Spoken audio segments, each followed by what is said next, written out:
I wanted to get big so fast that I just didn't care, you know. Like my skin, it looked unhealthy. I had the unhealthy look. It almost killed me. If you want to get big, the food needs to go in only, not out.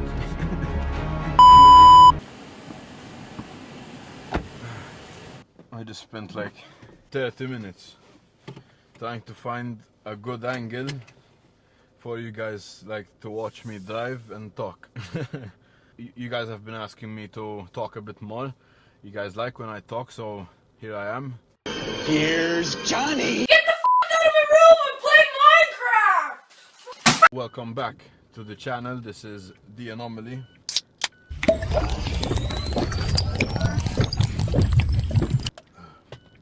I'm gonna tell you guys a story of one of my first few bulks with a coach. So I've had several coaches. Not all of them had the same. This is for all coaches in general. They don't work the same, and they don't. There's two kids on a scooter following me. Well,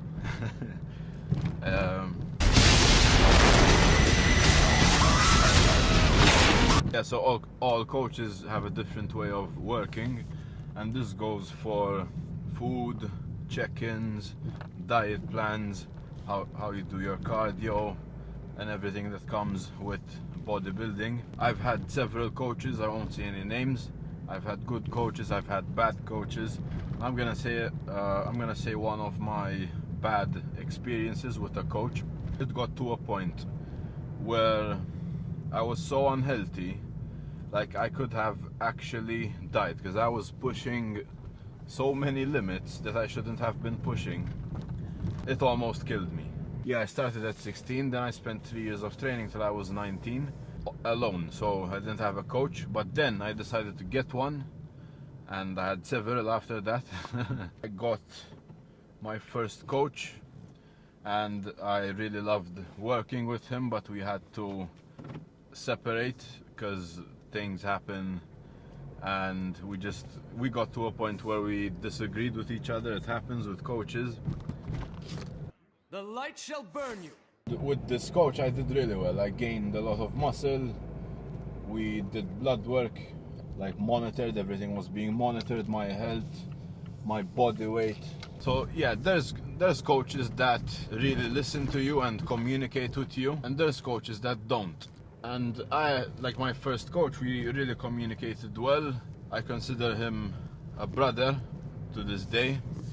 Like we still talk, we still like we're still good, you know. Even though shit happened, we're still on good terms, but we just don't talk much, you know. He's that friend that you barely message. Maybe you send him a few memes on Instagram. Me and him, we always kind of got along. In the beginning, he didn't really like me that much because I was a kid and I was an idiot. He also thought I was taking steroids, but I wasn't at one point. And then when I actually took gear, I blew up, and I think he realized, like at a certain point you realize when someone was lying or not, if they were taking gear or not. If you look good natural and you've built a crazy physique natural, or your body is just capable of carrying a certain amount of muscle, a certain amount of size that other people don't, you're gonna look unnatural just for that fact. So the fact that your body can actually put on muscle, it's already gonna seem unnatural to a lot of people.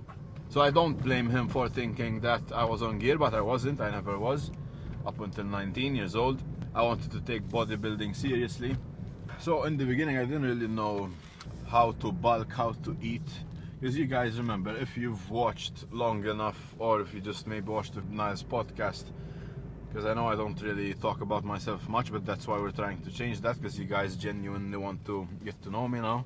Yeah, I've been through a lot of in my life, so I'm gonna tell you guys, like, we'll do like a series, a car talk series, where I just tell you everything that I've been through. Necessarily, I don't really care. I'll say everything on camera, because who gives a f***, and you guys want to get to know me, so I want to deliver. But yeah, let's get back to the point. So I never really knew how to bulk. When I decided to bulk the first time, like without a coach, I wasn't tracking anything. Like, you need everything to be monitored. You can't just snowball shit and expect to know everything when you're just 17, 18 years old. You're still new to the game, you're still new to bodybuilding, you're still fresh, you know, you're still a baby.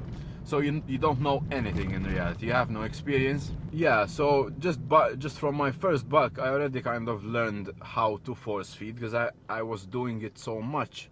I lost my gag reflex, like I don't have that anymore. Nice. Essentially, it is kind of a skill that I've acquired through my years of suffering. And that was one of those years, the first bulk, eating instant ramen. I remember spamming eggs in the ramen and just throwing cheese in there, like doing whatever the to gain weight, chugging liters of milk every day, drinking 6 liters of milk a day.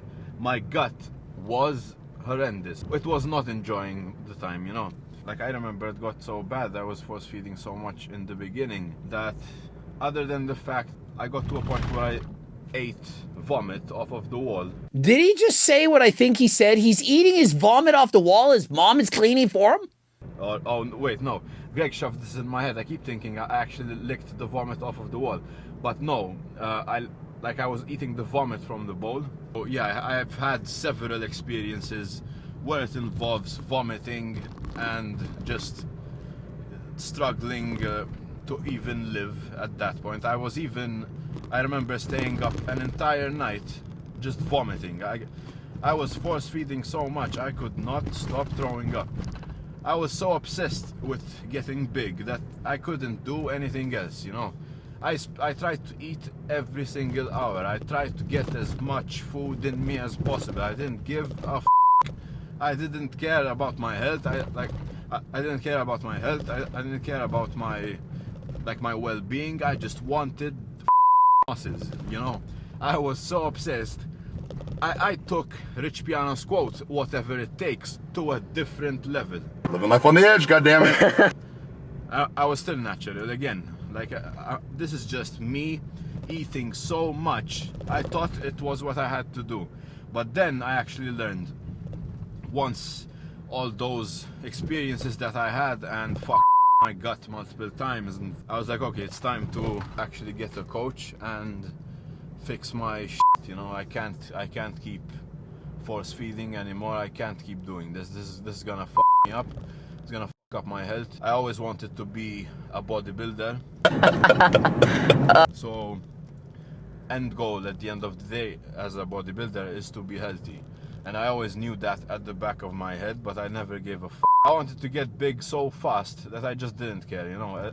But then I matured. And I realized, like, if I want to be a good bodybuilder, I need to actually take this seriously, and I need to get a coach. So first thing I did was get the only person I considered trustworthy enough to be my coach. I trusted him because in the beginning, before he was necessarily coaching, he was already giving me advice and telling me how to do this, how to do that. From the beginning, he already showed me that he cared. And that's why at one point he offered to coach me. And I said yes. We went for it, you know. We were a good team. We did well. I competed nationals and we won. Like, I built quite a lot of muscle with him and I learned a lot from him. I respect him to this day. We don't talk much anymore, but he's still a good friend of mine. We're still on good terms. And I'm saying this because at one point, like, we couldn't keep working together, which is understandable, like it happens with coaches and stuff. And the way he coached me was, we used to do check-ins every single week. And he used to, so essentially a check-in, just so you guys know what a check-in is, when you take bodybuilding seriously, or you just get a coach. You take these pictures every week, like at the end of each week, or depends how your coach works. And you essentially just take pictures of your half-naked body and you send it to a man so he can assess if he should up your calories or not, or up your cardio. Like, that's all it is. Like it's a system, you know. And I liked my first coach's system. But then I got multiple other coaches, and one of them, the way we worked, wasn't necessarily to my liking. Yeah, so I was already cautious to work with him, just because of his reputation, but because of the first thing that happened with my first coach. Like, since I couldn't go back to the coach that I actually liked, I had to go with other coaches. And one of them, the way he worked is he didn't really do check-ins. He just he didn't really do check-ins. What he did was he just gave me a diet, he gave me a training plan, he offered to coach me for free. So I was like, okay, he's gonna help me financially, and he's also gonna help me like knowledge-wise, you know. He's gonna, like, this is a dream, like, fine, and I have some support, you know. He was helping me and stuff. In the beginning it was fine, we were talking, I saw him quite a lot, but we never really did check-ins, we never really communicated. It wasn't the same with my other coach. I used to message him every week. Like, we talked almost every day almost. I think that's how you know you have a good coach, when you message him almost every day and he replies. He was just giving me diets, I was eating whatever he told me, and he wasn't really monitoring me as much, he wasn't pressuring me as much. In a way, he almost let me do whatever I want. Yeah, so that led to me kind of skipping my cardio a few times, and this part is important, like skipping my cardio. This was one of the reasons why I got to an extreme point. So just remember this. Yeah, so I was seeing a lot of progress, and I did not really care much about the not communicating with my coach thing. You know, it didn't really matter that much to me, and it was more like me being focused on just the physical progress. So as long as I saw strength gains and I saw my weight go up, I was happy. But the thing is, when you don't communicate with your coach and you're not monitoring anything, it's a problem, because it just means the coach doesn't really give a fuck about you. When I started getting actually unhealthy from how fast I was gaining weight, like my skin, it looked unhealthy. I had the unhealthy look. The only person who realized and told me and put me in my place was my first coach. I saw him at the gym, and he was like, listen, I don't know what you're doing, I don't know who you're working with, but you don't look healthy, we need to sort your shit out. And me and him were friends, you know. So he was like, so I was like, okay, like, if you're telling me I look unhealthy, I'm gonna listen to you, because I know you genuinely give a fuck about me. And then we went to his house. He checked my blood pressure. It was through the roof at the time. I stopped working with the bad coach the day after I realized my blood pressure was through the roof, because I wasn't really monitoring anything. I wasn't doing cardio, I was eating as much as possible, and he wasn't doing any check-ins, like, or talking to me at all. Essentially, I felt alone, you know. I felt like I was doing everything alone. It's like I was back to without a coach. Your health, it matters, and you need to choose health over muscles if you want to keep the muscles or get the muscles. So essentially what I'm trying to say is, don't gain weight too fast. Stop looking at the scale. Stop being fixated on eating as much as possible and force feeding as much as you can. You don't need as much food as you think. Look at it this way: the biggest people on earth right now, like the Mr. Olympias, Chris Bumstead, Derek Lunsford, they eat less than you, most likely. Because there's some of you that are eating 7,000, 8,000, 9,000, and you're still skinny, and you still look like shit.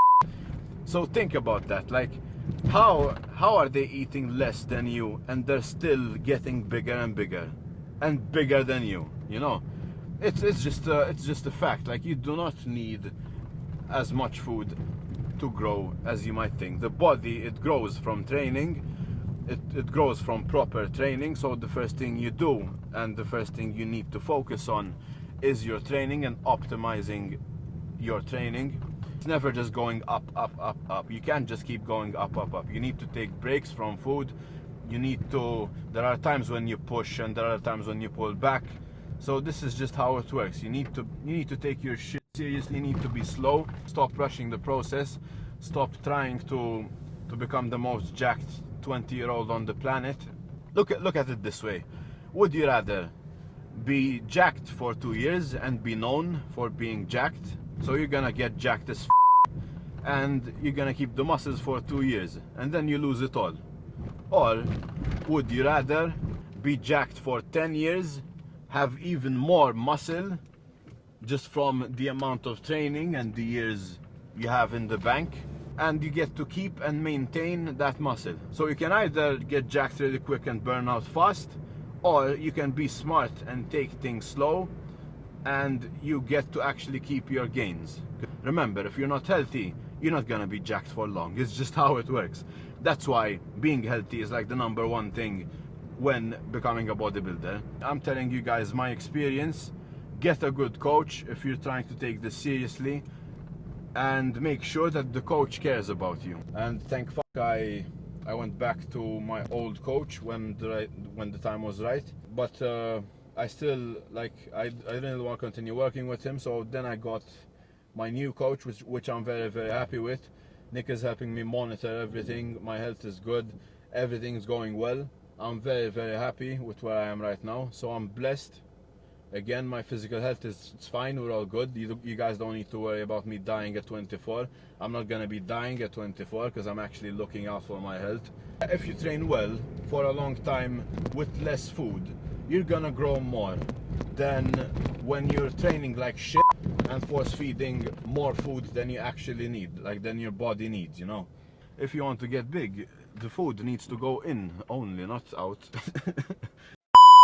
I hope you learned something from this video, like to not rush and take it slow. Bodybuilding is a long and slow process. You need years to learn everything and years to adapt physically and mentally. And that's why it's also not smart to take steroids in your first year or first month of the gym. Like, everyone keeps doing that now.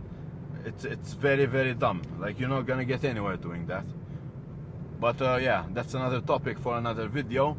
We're gonna stop this here. I'll see you guys in the next one. Don't forget to use code Anomaly and keep supporting my grind. Don't forget to comment, like, and subscribe. Bye bye.